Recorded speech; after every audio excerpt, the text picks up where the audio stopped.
आशा की किरण। ઠાકોરજી ક્યાં જન્મ આપ્યો એના કરતા જન્મ્યા પછી જીવન કેવું જીવે એની સાથે બહુ મોટો મતલબ છે.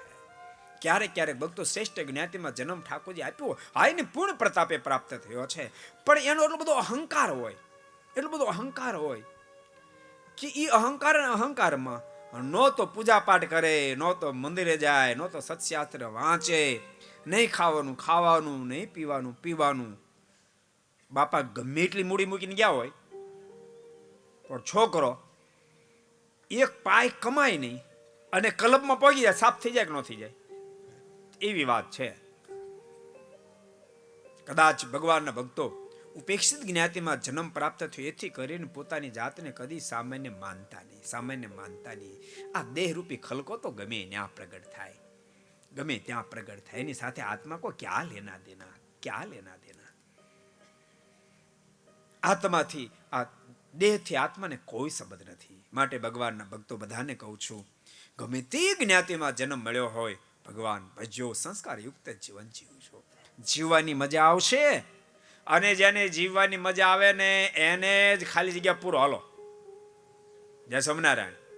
જેને જીવવાની મજા આવે એને જ ખાલી જગ્યા પૂરો, મરવાની મજા આવે. સમજાય?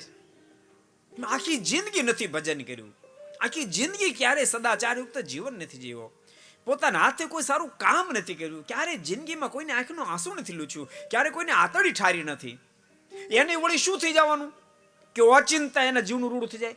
કદી ન થાય. માટે જેને પોતાના આત્માનું શ્રેય કરવું હોય ભગવાનના ભક્તો અત્યારથી ખૂબ દિવ્ય જીવન જીવજો. જીવવાની મજા આવો તમને કહી રાખો, મરવાની તો આવે, જીવવાની મજા આવે. બેફામ જીવનારને જીવવાની મજા ના આવે. કદાચ બેફામ જીવન જીવી કોકના ગળા કરીને સારો બંગલો બાંધી શકાય, કોકનું લોહી પીને કદાચ મર્સિડીઝ ગાડીમાં કે ઓડી ગાડીમાં ફરી શકાશે.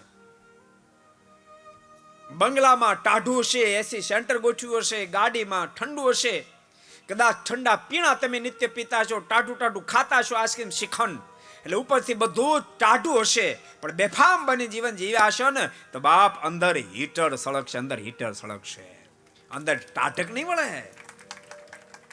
અંદર ટાઢક જો કરવી હોય તો એના માટે જીવન જીવવું પડે. દિવ્ય જીવન જીવવું પડે. માટે જીવજો દિવ્ય જીવન, એ મારી તમને બધાને ભલામણ છે. को पसंद आया हो तो लाइक करें और शेयर करना मत भूलिए. सब्सक्राइब करें सरदार कथा चैनल को और बेल आइकॉन पर क्लिक करना मत भूलिए लेटेस्ट वीडियो सबसे पहले पाने के लिए.